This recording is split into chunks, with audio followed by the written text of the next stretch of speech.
Olá, eu sou Giovana Cunha e você está sintonizado no TV TST, o programa que leva até a sua casa toda semana tudo o que é notícia no Tribunal Superior do Trabalho. Hoje vamos falar de um assunto polêmico, assédio moral. Você sabe o que é e o que fazer se for vítima dele?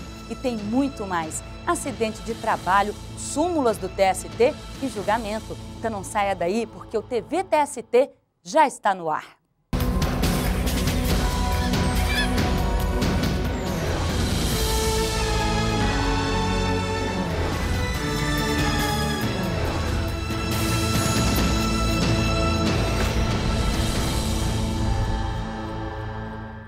E para ficar ligado nas decisões do TST, a gente começa com um resumo das principais notícias da semana.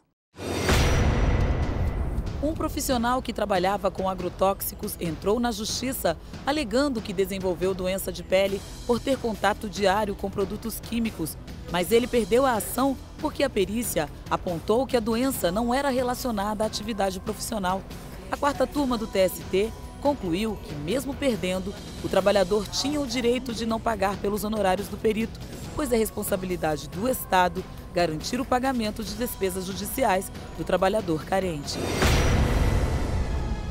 Um vigilante de carro forte no Rio Grande do Sul conseguiu o direito de ganhar adicional de insalubridade porque provou trabalhar exposto a forte calor, já que o veículo não tinha ar-condicionado e nem ventilação. A decisão foi da quinta turma do TST. Um trabalhador de São Paulo pediu na justiça o direito ao intervalo de 15 minutos entre jornadas, reconhecido apenas para as mulheres. Mas a quarta turma do TST concluiu que a lei considera que as mulheres têm um desgaste físico maior que os homens, por isso precisam ser tratadas com diferença.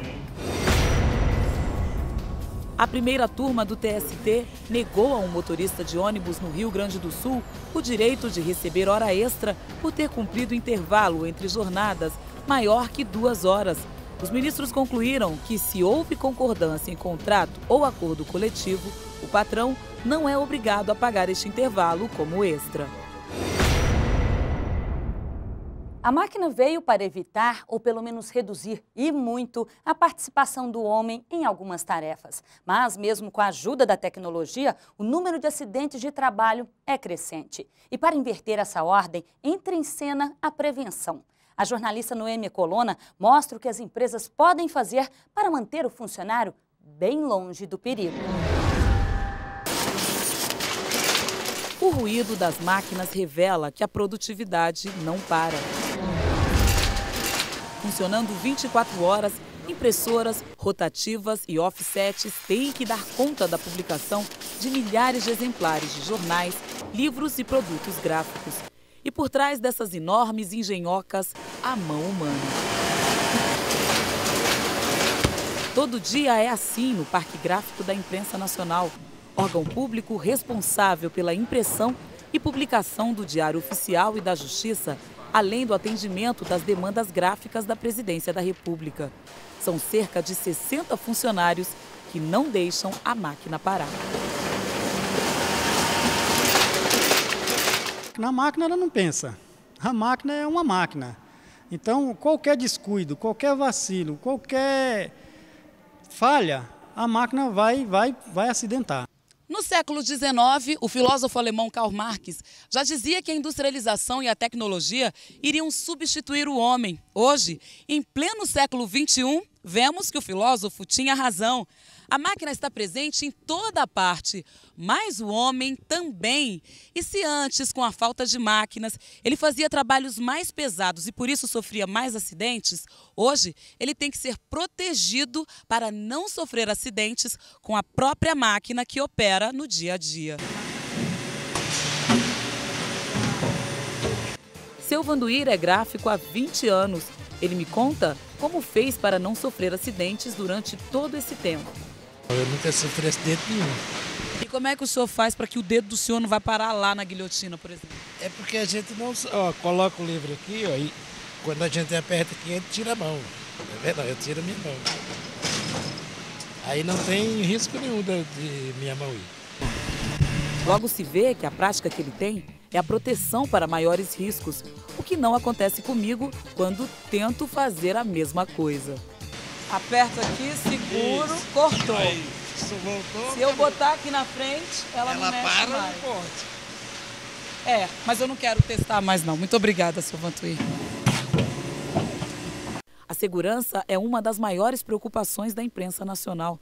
O responsável pela segurança do trabalho no órgão explica o que é feito para prevenir acidentes. Cada servidor é submetido a exames médicos periódicos, né? A gente tem a questão da qualidade de vida. A gente fornece EPIs da melhor qualidade. Botinas, antiderrapante, a gente fornece protetor auricular. A gente só compra o top de linha. Mesmo com todos os cuidados tomados pela empresa, acidentes acontecem. Como foi com Joaquim, funcionário da imprensa nacional, que se acidentou há 4 meses quando limpava uma das máquinas impressoras. Comecei a trabalhar com a máquina em movimento, eu estava trabalhando sozinho na máquina, estava limpando os cilindros da última bateria. Nesse momento, caiu um borra de tinta de cima, da parte de cima, e eu sempre usava a mão direita, né? Nesse momento que eu estava com um pano na mão esquerda, cheguei com um pano que eu encostei próximo a esse borrão, soltou uma fitinha, eu não vi, foi puxando o pano e levou minha mão. Joaquim cortou o dedo polegar da mão esquerda e hoje faz fisioterapia para não perder o total movimento das mãos. Perdi a pegada, não consigo segurar nada, entendeu? Minha mão ficou tipo uma mão boba. Que seja feita justiça, né? Espero que isso não aconteça com outras pessoas, igual aconteceu comigo. Infelizmente, não obedeceu essa norma básica de segurança, que é não limpar a máquina com ela em movimento. Essa comissão de sindicância foi montada para que não ocorra mais acidentes desse tipo. Em caso de acidente de trabalho, a empresa deve comunicar o ocorrido à Previdência Social imediatamente. Se houver negligência, o próprio funcionário ou pessoas próximas podem formalizar o acidente e a empresa poderá ser punida, como prevê a consolidação das leis do trabalho. A lei obriga as empresas a manterem um ambiente saudável para o trabalhador dentro das normas da medicina do trabalho. Nesses casos, existe uma série de requisitos a serem observados. Essa empresa deve zelar por esse ambiente, manter-o limpo e organizado e oferecer ao trabalhador todo tipo de proteção que ele necessite para o desempenho de sua atividade. Ginástica laboral, programas de qualidade de vida, treinamento adequado. Ações que podem ajudar na prevenção dos acidentes e que estão previstas na legislação trabalhista. E não depende só de uma parte. A redução dos acidentes de trabalho é uma missão do empregado e do empregador. A prevenção de acidentes por parte das empresas é uma obrigação imposta pela CLT. Este advogado explica que, se isso não for considerado, o empregador pode ser punido. No caso dela não estar dentro daquilo que está previsto, né, ela pode ser responsabilizada civilmente a pagar uma indenização para o empregado ou para a família, no caso dos dependentes, se houver a morte.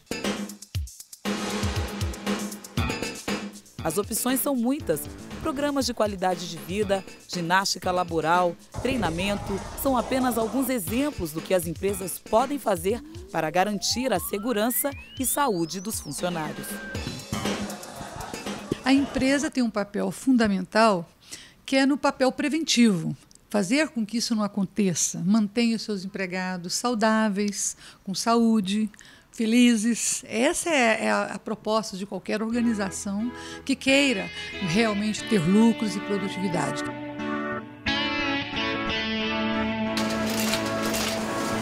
A tecnologia ainda pode e deve fazer muito pela evolução das máquinas e do trabalho. Mas o que deve ser levado em conta sempre é o bem-estar e a segurança do trabalhador, porque sem o homem as máquinas não funcionam.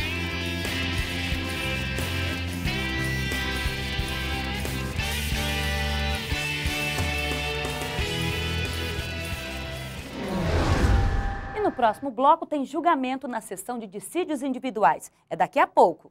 Até já!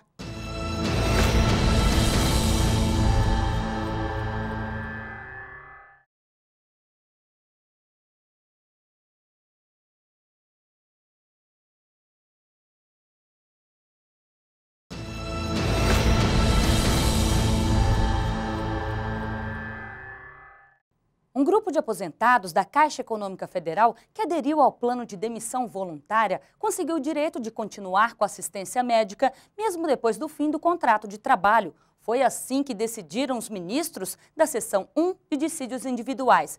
Veja na reportagem.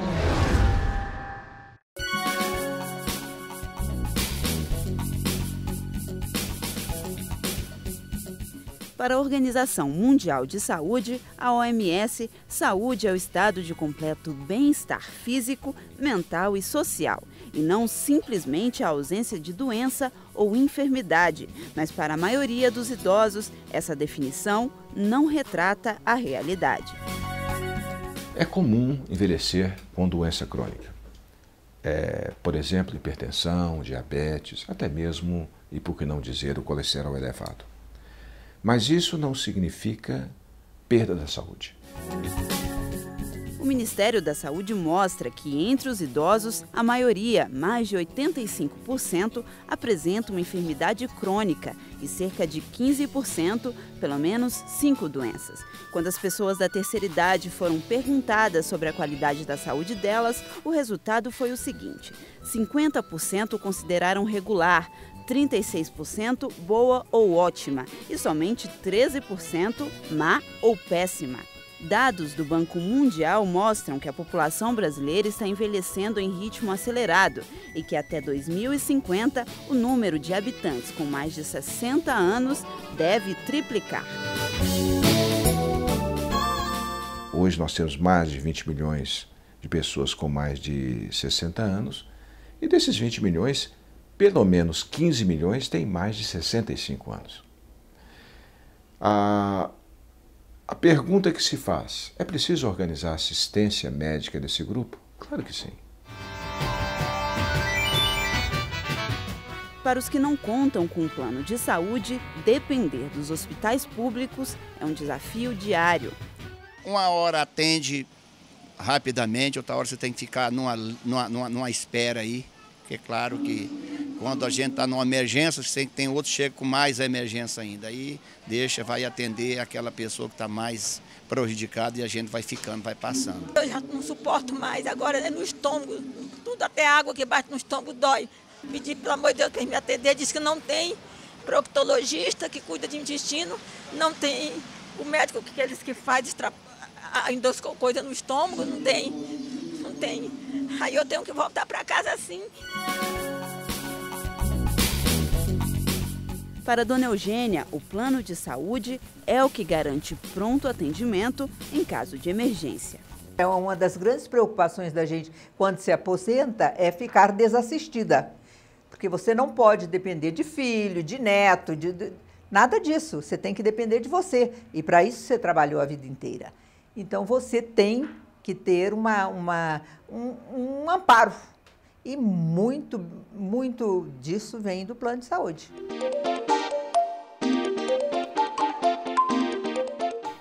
Mas depois dos 60, fazer um plano de saúde custa caro. Mas a Agência Nacional de Saúde Suplementar, a ANS, publicou súmula normativa que proíbe os planos privados de assistência médica de impedir ou dificultar o acesso de beneficiários em razão da idade. Um grupo de aposentados da Caixa Econômica Federal, que aderiu ao plano de demissão voluntária, entrou na Justiça para tentar manter o direito de continuar usando o plano de saúde da empresa. E o pedido dos ex-empregados foi aceito pela seção 1 de dissídios individuais do TST. No caso, mais precisamente... Para o relator do processo, o ministro José Roberto Freire Pimenta, o fato dos trabalhadores terem aderido ao programa de demissão voluntária não pode levá-los a abrirem mão de direitos que integraram o contrato de trabalho. O presidente do TST, ministro João Oreste Dallazen, destacou que a perda do benefício só se daria em caso de trabalhadores que não se aposentarem pela empresa. Perda da condição de beneficiário do plano de assistência médica suplementar, em meu entender, só atingirá o aposentado que deixar de manter vínculo com a empregadora, ou seja, em caso de demitir-se antes de haver conquistado o direito à aposentadoria. Agora você acompanha o resumo do julgamento. Relator excelentíssimo senhor ministro José Roberto Pimenta. Embargos em recurso de revista 715.141 de 2000. O julgamento desse processo foi suspenso em virtude de pedido de vista regimental do excelentíssimo senhor ministro João Aresta Lazen. Senhores ministros, esse processo também suscita, a exemplo dos demais, uma questão que eu costumo qualificar de tormentosa e atormentadora. Trata-se de saber se é válida a renúncia a direito de fruição de plano de assistência médica empresarial de empregados da Caixa Econômica que aderiram à PDV e pouco depois aposentaram-se voluntariamente. A controvérsia instaurou-se precisamente porque, ato contínuo à adesão ao PDV, mais precisamente após o decurso de alguns dias, os reclamantes aposentaram-se, passando a auferir complementação de aposentadoria. Tal circunstância supostamente lhes garantiria, por força de norma regulamentar, na condição de aposentados, o direito a permanecer usufruindo indefinidamente do benefício de assistência médica. Daí porque não se lhes aplicaria cláusula específica do PDV que limitou o benefício do plano de saúde aos empregados signatários da transação ao período de 24 meses após a respectiva adesão.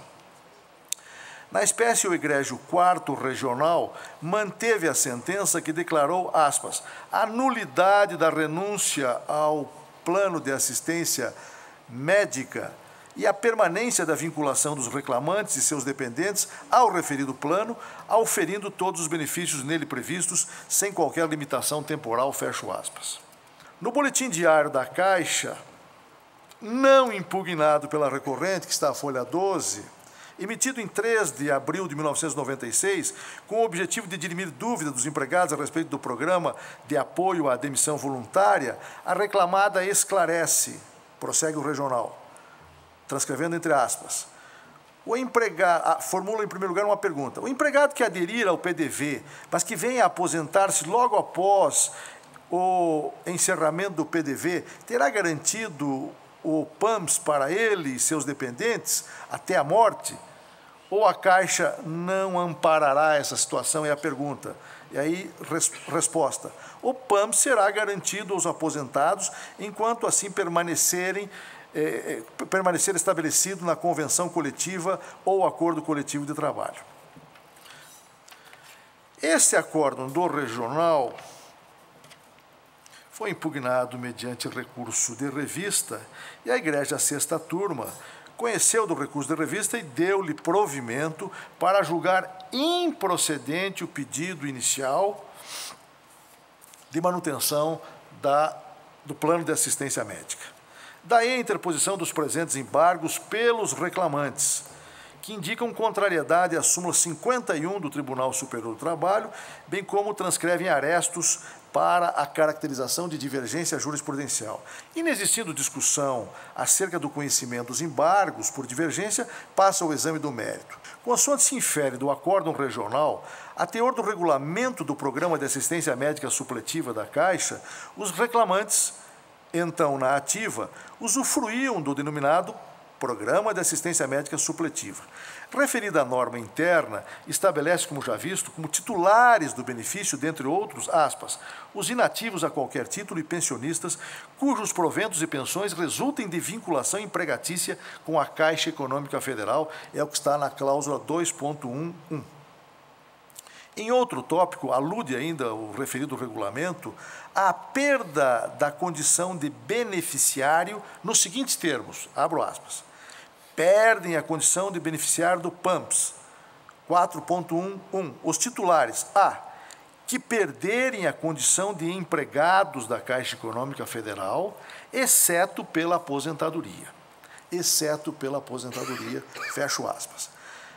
A interpretação sistemática dessas normas do regulamento em apreço em meu entender, permite concluir, de um lado, que a reclamada obrigou-se, por mera liberalidade, a garantir o direito à assistência médica ao empregado aposentado a qualquer título cujos proventos resultem do vínculo empregatício com a Caixa Econômica Federal.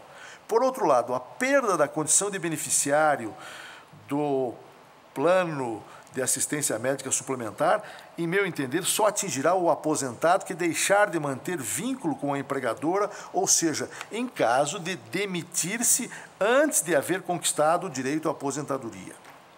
Seguiu-se, como visto, a implantação do Programa de Apoio à Demissão Voluntária, de 1996, que objetivou, aspas, oferecer aos empregados que não demonstrem interesse em permanecer na empresa a oportunidade de se desligarem através do referido Programa de Apoio à Demissão Voluntária.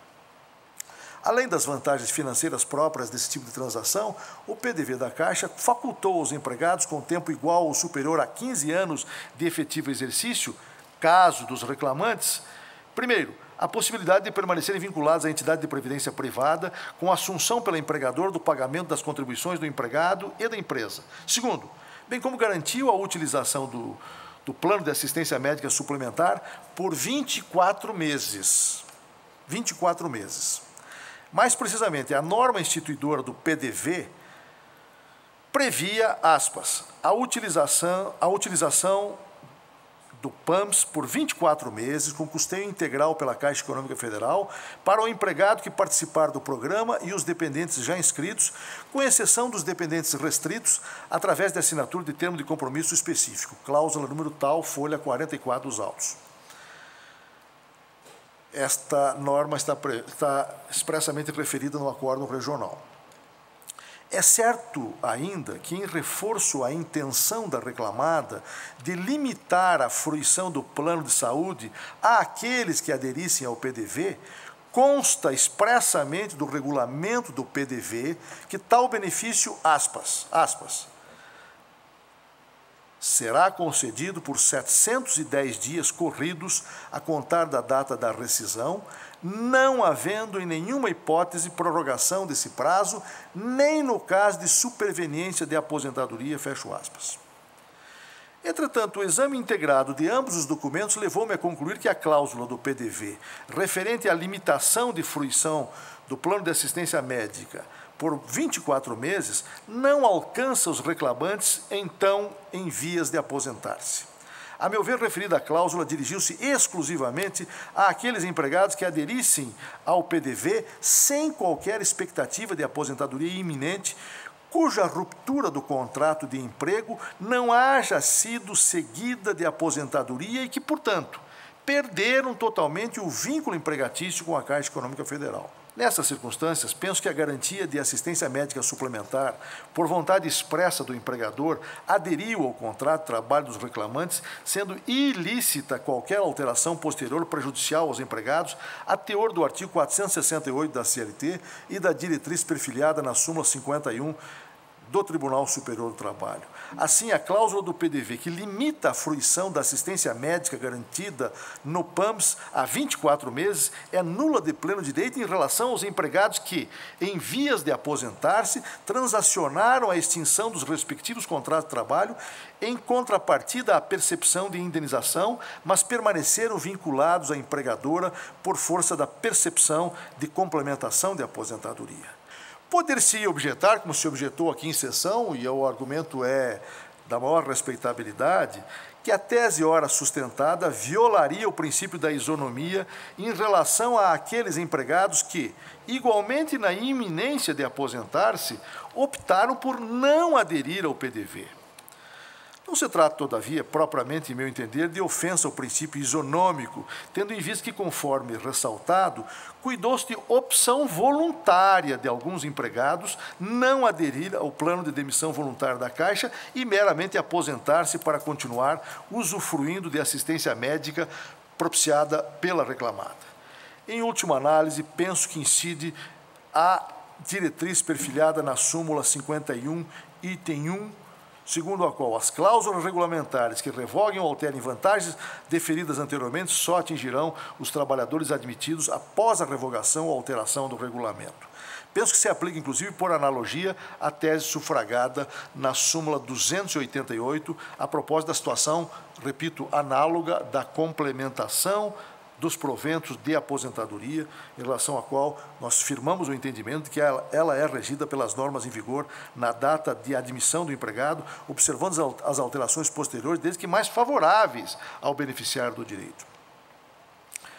Robustece semelhante convicção, e aqui concluo, senhores ministros, esta norma, esse boletim diário, que segundo o acordo regional não foi impugnado, este boletim diário, para mim, foi decisivo na formação de meu convencimento, no sentido de que esses empregados não poderiam ser ilaqueados em sua boa-fé, no que se fiaram nesta informação prestada pela própria Caixa, de que não seriam prejudicados e, por isso, aderiram ao PDV.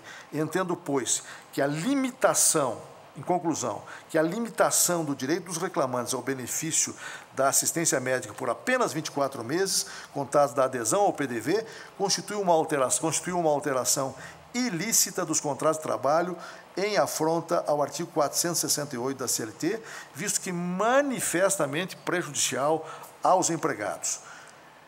Concluo que os reclamantes, por força de norma regulamentar incorporada ao contrato de trabalho, data vênia, fazem jus ao benefício instituído, denominado PAMPS, sem limitação temporal, não obstante a adesão ao programa de demissão voluntária.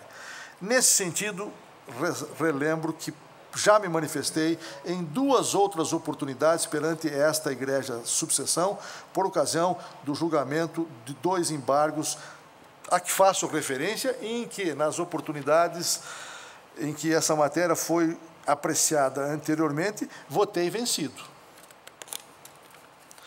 Rendendo as minhas mais entusiásticas homenagens à divergência liderada pela eminente ministra Maria Cristina Peduzzi, peço vênia a Sua Excelência para acompanhar o douto voto do eminente ministro relator, que preconiza provimento aos embargos para restabelecer o venerando acórdão regional.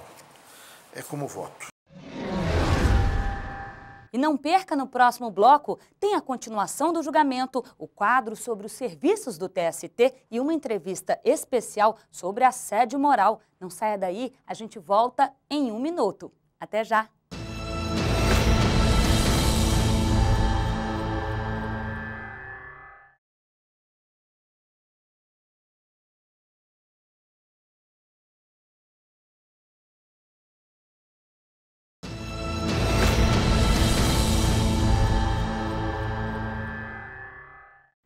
Aderir ao plano de demissão voluntária e ainda garantir o direito ao plano de saúde oferecido pela empresa. Foi o que conseguiu aqui no Tribunal Superior do Trabalho um grupo de aposentados. Veja agora a segunda parte do julgamento. Senhor presidente, eu ouvi a referência, senhor presidente, peço permissão a Vossa Excelência. Ouvi uma referência, Vossa Excelência, com olhos naquele boletim. Excelência, afirma a tese do eminente relator que há assistência sem limitação temporal. Os benefícios da assistência médica sem limitação temporal. Eu tenho a impressão que essa expressão diz com os aposentados. Se é assim, e se eu estou certo, eu fico preocupado se aquele que se optou pelo PDV não se aposentou. Porque há casos em que no mês seguinte se aposentou, evidente, mas há casos em que ele saiu para a iniciativa privada, com outras atividades, com outra profissão, e eu não colhi, e aí o ministro relator me perdoe a falta da leitura, não colhi do Vossa Excelência informação a esse respeito. Não, esses que se demitiram e que, portanto, se desvincularam inteiramente da empresa, que não são, evidentemente, o caso concreto, a meu juízo, é fora de dúvida que eles não são beneficiários da assistência médica, eles perderam a condição a que aludia o regulamento de titulares, de algum modo, do benefício da assistência assistência médica, senhor presidente. Presidente, A hipótese a que eu referi, é aquela em que há mesmo, e que também me preocupou, porque eu via dos candentes debates aqui travados, é a hipótese daqueles empregados que não aderiram ao PDV, diversamente dos ora reclamantes, não aderiram ao PDV e que depois se aposentaram supostamente para, mantendo assim o vínculo, beneficiar-se induvidosamente da assistência médica. Essa situação me preocupou. De fato, me preocupou, porque se ventilou aqui que haveria uma quebra da isonomia. Pela ordem, senhor presidente, apenas complementando o que Vossa Excelência já muito bem colocou, me esclareço ao eminente ministro Brito Pereira que, nesse caso, essa situação não se configura. Todos os reclamantes estavam prestes a se aposentar e se aposentaram logo depois. E se aposentaram. Eu estou esclarecido. Agradeço ao ministro relator e a Vossa Excelência. Prossigo tomando votos. Tomo o voto que me cabe colher agora do eminente ministro Barros de Venhague. Se Sua Excelência se está esclarecido e Estou esclarecido, senhor presidente. Sobretudo no aspecto em que Vossa Excelência se reportou a uma nota, uma divulgação da Caixa, que estaria a conceder essa vantagem por mais tempo do que os 24 meses. Vossa Excelência se referia ao fato de que, na inicial, haveria esse aviso, mas parece que estaria também na decisão. O regional repete. O regional repete. E aqui da turma. Não, o regional repete, a turma não. Não me lembro de a turma haver referência. Mas no acordo eu faço, inclusive, transcrição do acordo regional, que transcreve ipsis literis a esse tal boletim diário, assentando que ele não foi impugnado pela recorrente. Aliás, eu cometi a indiscrição até de ir à contestação para ver se, de alguma maneira, esse boletim diário, que tem essa informação, teria sido impugnado, e não foi mesmo, tal como afirma o regional. Isso. Eu sempre me pauto, senhor presidente, com a devida vênia, pelo acórdão da turma no julgamento dos embargos. Nós temos o artigo 512 do CPC. Se a SDI1 passar a julgar os recursos de embargos a partir do acórdão regional, além de estarmos a cometer um erro de procedimento do artigo 512, porque a decisão do regional foi substituída pela decisão da turma, e se na decisão da turma não há nada nesse sentido, creio que não podemos agora, em sede de embargos, avocar o acordo regional que juridicamente não subsiste mais em prol da decisão da turma. É que é matéria de fato, isso. Matéria de fato. Mas não está retratada no acórdão da turma. Vossa Excelência foi procurar essa questão de fato no acordo do regional, que pelo artigo 512 não subsiste mais porque foi substituído pelo acordo da turma. Então, eu não posso levar em conta este aspecto factual se ele não se acha retratado na decisão da turma. E se nós formos preterir essa regra de ouro do artigo 512, nós colocamos com a devida vênia uma confusão enorme. Daí a pouco, se eu vou ao acordo regional, eu vou à sentença, eu vou à contestação, eu vou à inicial, e aí perdemos, então, o norte de um tribunal superior. Mas, abandonando essa ideia processual claríssima do 512, né, que a decisão da turma substitui o acordo regional e o parâmetro para a atuação da SDI é o acordo da turma e não do regional, e como no acordo da turma não há referência a esse aspecto factual, agora convenhamos, eu adiro ao PADV com inúmeras vantagens. Adiro já sabendo que terei um plano de assistência de saúde por 24 meses e quero estendê-lo pelo tempo em que permanecer na empresa, como uma voluntas daquele que aderiu a alguma coisa que não foi imposto, porque a decisão da turma ressalta com todas as letras que não houve vício de consentimento, a adesão foi espontânea e tudo quanto enobrece o ato lícito. Eu sempre digo que o fato de o empregado ser hipossuficiente não o desobriga de observar preceitos éticos. Nem nós, como juízes, podemos levar em conta a hipossuficiência econômico-financeira para isentá-lo da observância desses preceitos. Então, senhor presidente, com todo esse quadro fático aqui, em que aderiu espontaneamente ao PADV, com vantagens que ele não receberia na aposentadoria se não aderisse ao PDV para se aposentar, mais um plano de assistência médica por 2 anos, eu estender isso além do que se prevê, eu penso que realmente não estaríamos dentro da melhor política judiciária. Por isso, eu pedindo vênia divergência, eu acompanho, aliás, ao relator, eu acompanho ao doutor, relator, como sempre, eu creio que não é o caso de se violar aqui o 51, item 1, diante desse quadro fático, e acompanho a divergência, senhor presidente. Pois não.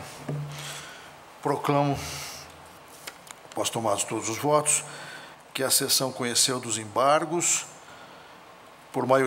conheceu dos embargos e, por maioria de votos, deu-lhes provimento para restabelecer a sentença, nos termos do voto do excelentíssimo senhor ministro relator, vencidos os ministros Moura França, Carlos Alberto, Barros Levenhagen, Maria Cristina Peduzzi, Renato de Lacerda Paiva e Aloysio Corrêa da Veiga, que conheceram dos embargos, mas negaram-lhes provimento.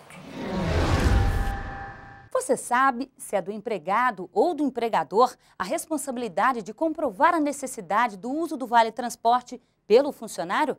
Veja o entendimento do TST neste caso.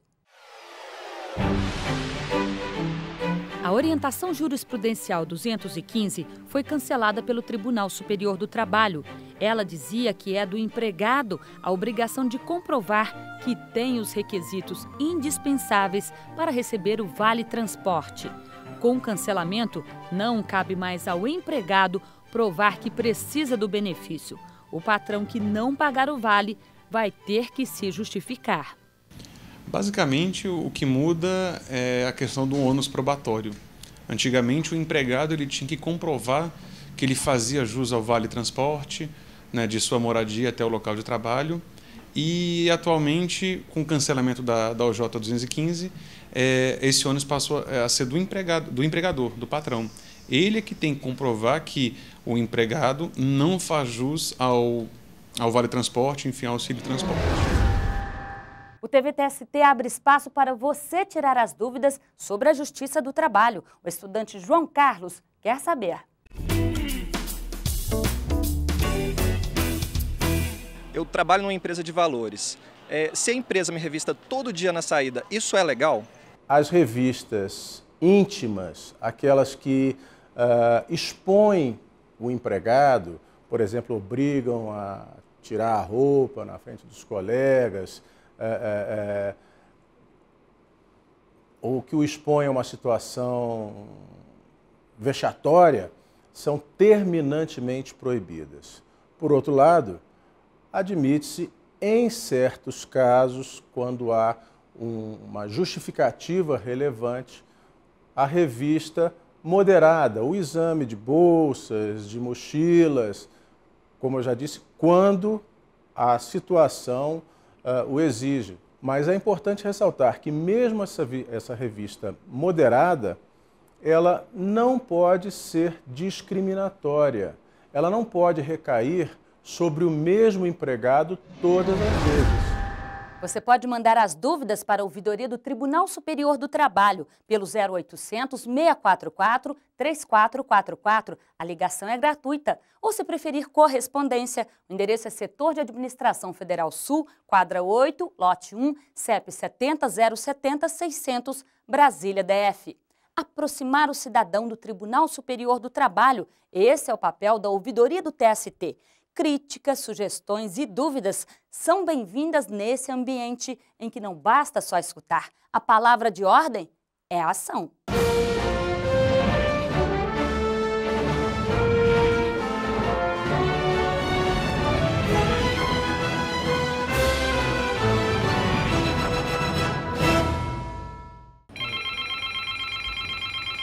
Ouvidoria, boa tarde. É esse o toque que aproxima o cidadão do Tribunal Superior do Trabalho. Com um simples telefonema, e-mail ou carta, toda reclamação, dúvida ou sugestão geram uma resposta do tribunal. A ouvidoria é o setor responsável por atender as demandas dos advogados, usuários da Justiça do Trabalho e o cidadão. O serviço existe no tribunal desde 2003 e já atingiu a marca dos 80 mil atendimentos por mês.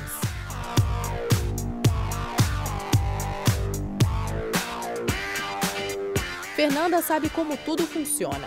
Depois de acompanhar vários colegas reclamando a falta de um semáforo na entrada do trabalho, resolveu procurar a ouvidoria. Eu achei que a ouvidoria pudesse assim, ajudar o público interno aqui nosso, né, a dar uma solução para uma reivindicação nossa, que não é do público externo que usa o TST. Um tempo depois, eles me responderam dizendo que já tal setor já estava tomando as providências. Quer dizer, eles dão um retorno para a gente. Não importa a origem da dúvida. Aqui, todo mundo recebe tratamento igual, seja advogado, parte de um processo ou o próprio cidadão. O caminho para a solução do problema é a ouvidoria do TST. A ouvidoria também tem uma função pedagógica e ela presta muitas informações, esclarecimentos sobre jurisprudência, sobre o site do tribunal, esclarecimentos sobre o andamento do processo aqui dentro do tribunal. E essa função também contribui para que o tribunal se torne mais transparente. E aí se torna um grande instrumento de gestão. Na medida em que a ouvidoria ela cumpre o papel de levar as demandas dos cidadãos, dos jurisdicionados e, fruto dessa manifestação, os tribunais aperfeiçoam a sua administração, dão celeridade aos processos. Isso para o advogado e para toda a comunidade jurídica é importante porque dialoga com um princípio fundamental que nós temos na nossa Constituição, que é da razoável duração do processo. Então, na medida em que os resultados da ouvidoria ajudam a dar uma celeridade aos processos que estão tramitando perante o Poder Judiciário, interessa aos advogados, interessa à sociedade, interessa ao próprio Poder Judiciário. Tudo que chega à ouvidoria ajuda a orientar a administração do TST. É a partir das críticas e sugestões que o tribunal mede o que está dando certo e o que precisa ser aprimorado para responder melhor à expectativa de quem procura a Justiça do Trabalho. Todos os contatos feitos com o TST vão para um sistema informatizado. A partir daí, a ouvidoria analisa e classifica o registro do cidadão. Nem tudo pode ser resolvido no mesmo dia, mas neste caso, a questão segue para os responsáveis pelo assunto, que tem no máximo 15 dias para dar uma resposta. Este é o tempo máximo que o cidadão leva para ter um retorno. Todas as manifestações são respondidas. Esse é um cuidado que toda ouvidoria que quer ter algum êxito tem que ter, né? Pelo respeito até pelo cidadão que recorre ao serviço, né? Quando a gente dá atenção, respeita a pessoa que recorre à ouvidoria, a gente humaniza o nosso trabalho, né? E a gente tem essa oportunidade aqui dentro é uma atividade muito social, muito ligada mesmo ao público. E buscando oferecer um serviço ainda melhor, a ouvidoria do TST já tem novos projetos para o atendimento ao público. Logo, logo, vão entrar em cena a central de teleatendimento ao cidadão e uma nova página da ouvidoria na internet. E sabe para quê? Aproximar a Justiça do Trabalho de você. A criação de uma central de teleatendimento que vai abarcar outros serviços de atendimento do TST, né, o Disque Justiça, que é um serviço que presta informações processuais, e também o atendimento geral do TST, que é um serviço que repassa ligação, presta informações gerais, também vai ser feito aqui.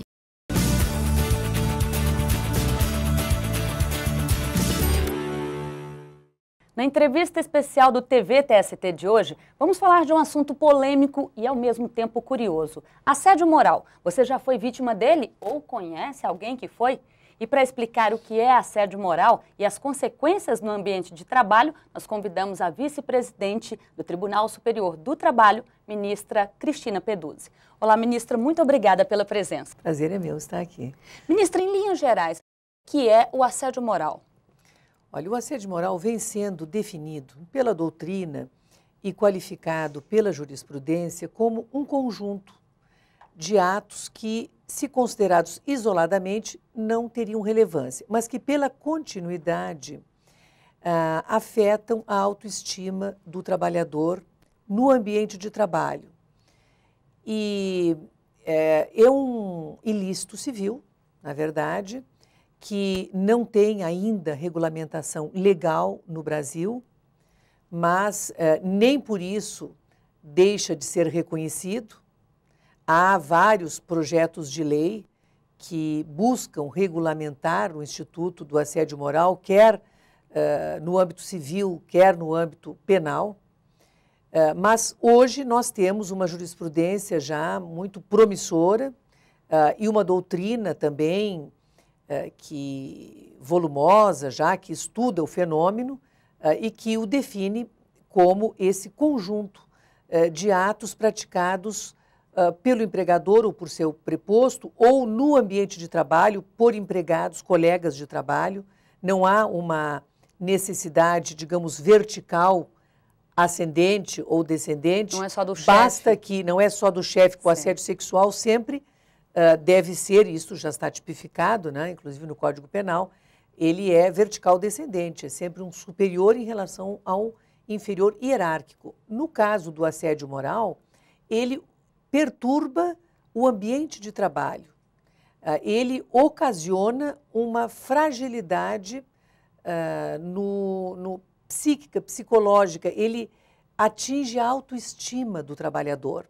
Por isso que se convencionou que para caracterizar-se o assédio moral é necessária a repetição de atitudes no ambiente de trabalho capazes de promover no empregado uma fragilidade na sua autoestima, de molde a afetá-lo psicologicamente, com o intuito de ou pôr fim à relação de emprego, por meio de um pedido de demissão do empregado, por meio de um pedido de aposentadoria, ou mesmo provocar um afastamento por um pedido de transferência do empregado. O objetivo é criar um ambiente hostil, de forma que o empregado, não suportando, né, aquele chamado assédio, ele coloque fim à relação de emprego, ou pelo menos ele se afaste, né, do ambiente de trabalho. Esse é o objetivo. Que tipo de conduta caracteriza o assédio moral, por exemplo? Bom, é uma conduta dolosa ou culposa. Eu diria que no assédio moral, porque veja, o dano moral, que hoje é tão frequente, né, de ocorrer, não só em razão de um acidente de trabalho, que ocasiona um dano material e um dano moral, como em razão de um fato isolado, né? Por exemplo, uma revista íntima, que não seria, no caso, pode ou não ser caracterizada como assédio moral, mas, dependendo da situação em que ocorre, ou fatos isolados no âmbito de uma relação de trabalho que podem ensejar, não é, uma reparação por dano moral, e o assédio moral é uma espécie, portanto, de ilícito civil. O Código Civil, nós sabemos, o de 2002, prevê especificamente a reparabilidade do dano, a reparabilidade civil pelo dano moral.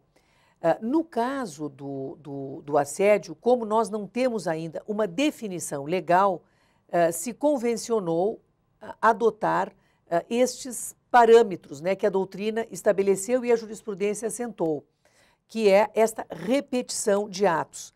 E tanto o dolo quanto a culpa são elementos definidos pelo Código Civil como necessários para a configuração do ato ilícito que pode ensejar a reparação moral. No caso do assédio moral, eu diria que é o dolo, porque há sempre uma intenção, principalmente pode ocorrer por culpa, mas ele se caracteriza por essa a intenção do empregador de fragilizar a autoestima do empregado. Agora, como que a vítima do assédio moral, ministra, pode provar que foi vítima? Vamos supor, se isso aconteceu entre ele, somente o patrão, não tem testemunhas. Mas justamente ao contrário do assédio sexual, que é difícil de provar, porque pode ocorrer entre quatro paredes e pode se caracterizar com um ato, por um ato isolado. No caso do assédio moral, como são atos repetidos, sempre haverá algum colega de trabalho que irá presenciar aquela situação. Então, quais são os casos mais frequentes que nós temos de assédio moral individual. Eu exigir de um trabalhador, eu, empregador, exigir de um trabalhador que ele execute trabalhos que não foram contratados, além da sua capacidade física, além da sua capacidade intelectual, ou um trabalho desnecessário, né, que se identifica, né, só para, digamos, intimidar o empregado, aborrecê-lo. Então, são atos que eu posso provar. Eu posso dizer, eu fui contratada para fazer X, estou fazendo Y. Todo dia o empregador exige que eu faça trabalhos para os quais eu não estou habilitada. Ou está desprezando o conteúdo dos meus conhecimentos e, enfim, a minha qualificação técnica e me colocando para serviços subalternos. É muito comum isso, de deslocar o empregado para uma função subalterna que o constranja, né, até perante seus colegas de trabalho, e, ao mesmo tempo, pode se caracterizar às avessas. Os trabalhadores, os empregados, não estão gostando do seu superior hierárquico, então eles desestabilizam o superior hierárquico. Eles podem fazer isso, eles começam a se queixar que aquele gerente, aquele chefe, aquele, né, que está acima deles, está exigindo trabalhos que eles não devem fazer, que não estão habilitados. Eles podem criar um ambiente hostil a um superior. Então, não necessariamente, portanto, ocorre do superior vertical ascendente e pode ocorrer no plano horizontal também, de o ambiente ser tão hostil que o empregado começa a não querer ir trabalhar. Ele começa a comprometer a sua produtividade. Então, é muito sutil o tema do assédio moral. Agora, ele pode ser mais visível. Há casos que nós encontramos na jurisprudência, que gera, inclusive, dano moral coletivo, além do dano moral individual, por assédio moral coletivo, que é o caso de eu exigir para empregados, especialmente comissionistas, exigir um nível mínimo de produção que, se não alcançado, se não atingido, gera punições. Punições como obrigar o homem a se fantasiar de mulher, a fazer flexões, colocá-lo em situações assim ridículas, constrangedoras. São inúmeros os casos que nós temos, né, dessa natureza. Ministra, para quem está vivendo nesse momento, está passando por essa situação no trabalho, de assédio moral, o que a senhora pode dizer para essa pessoa? O que ela deve fazer? Olha, o que eu posso lhe dizer é que hoje a campanha de esclarecimento, porque então houve uma campanha de esclarecimento, até os empregadores nem sabiam disso. Eu lembro que eu dei uma palestra há 8 anos sobre o tema assédio moral e as pessoas ignoravam até o fenômeno. Então há uma campanha de esclarecimento para justamente tentar impedir este fenômeno, porque não enriquece ninguém, não contribui, não é, para nada, porque o objetivo do empregado é ele ser feliz no trabalho, ser produtivo, é a sua segunda casa, ele passa lá, não é, em geral, 8 horas por dia, mais do que isso, eu fico 12 aqui, mas você deve ficar também muito tempo. Então, a gente precisa ter um ambiente saudável para ser produtivo. Então, não interessa nem ao empregador ter um empregado, né, com um problema improdutivo. E veja, para quê? Para obrigar o empregado a pedir demissão, para obrigar o empregado a aderir a um PDV e assim colocar fim ao contrato, para obrigar um empregado que é titular de uma estabilidade, não é, a abrir mão dela, não é? As indenizações estão aí para justamente mostrar que não vale a pena praticar um ato dessa natureza, né? Que vai criar comprometer a saúde do ser humano, do trabalhador, e não vai ter proveito nenhum para a empresa, que amanhã vai ser condenada não só a pagar no plano da CLT todos os consectários decorrentes de uma despedida imotivada, como uma indenização, não é, pelo dano moral causado, não é, a esse trabalhador. Ok, ministra, muito obrigada pelos esclarecimentos e pela presença da senhora aqui. Muito obrigada, Giovana. Eu aqui fico muito contente de estar aqui, não é, estreando TV TST. Desejo muito sucesso no trabalho aí tão eficiente que já realizavam e que agora, com a TV TST, tenho certeza, continuarão, né, a realizar. Muito obrigada. A gente que agradece. Eu conversei agora com a vice-presidente do Tribunal Superior do Trabalho, ministra Cristina Peduzzi. Você fica agora com o quadro Biografia dos Ministros do TST.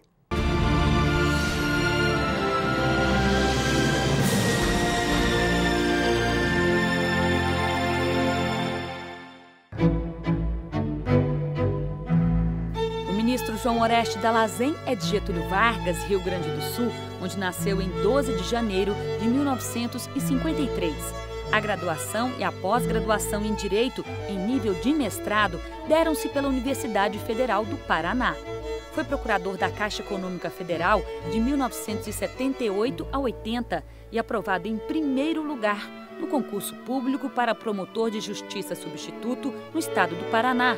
Vem da carreira da Magistratura do Trabalho, na qual ingressou em 1980. Ao ser nomeado ministro do Tribunal Superior do Trabalho, em 1996, tornou-se o mais jovem juiz do trabalho de carreira a ascender à corte. É professor universitário há mais de 25 anos. Aprovado em primeiro lugar em concurso público de provas e títulos para o cargo de professor da Faculdade de Direito da Universidade Federal do Paraná. Atualmente é professor assistente na Universidade de Brasília, a UNB. Autor de dezenas de artigos doutrinários e da monografia Competência Material Trabalhista, é membro da Academia Nacional de Direito do Trabalho. Presidiu a Associação dos Magistrados do Trabalho da 9ª Região por 2 mandatos. Conselheiro do Conselho Nacional de Justiça, CNJ, no período de 2007 a 2009. E também exerceu os cargos de Corregedor-Geral da Justiça do Trabalho e de Vice-Presidente do Tribunal Superior do Trabalho.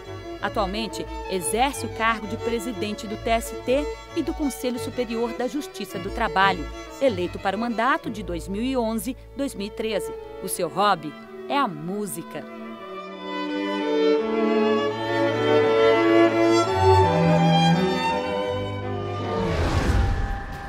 E que tal seguir o TST em todas as redes sociais? Ele está no Twitter, no Facebook, no YouTube e se quiser acompanhar as notícias do Tribunal Superior do Trabalho diariamente em tempo real, o caminho é o site tst.jus.br. Na semana que vem tem mais TV TST. Eu espero você, então até lá!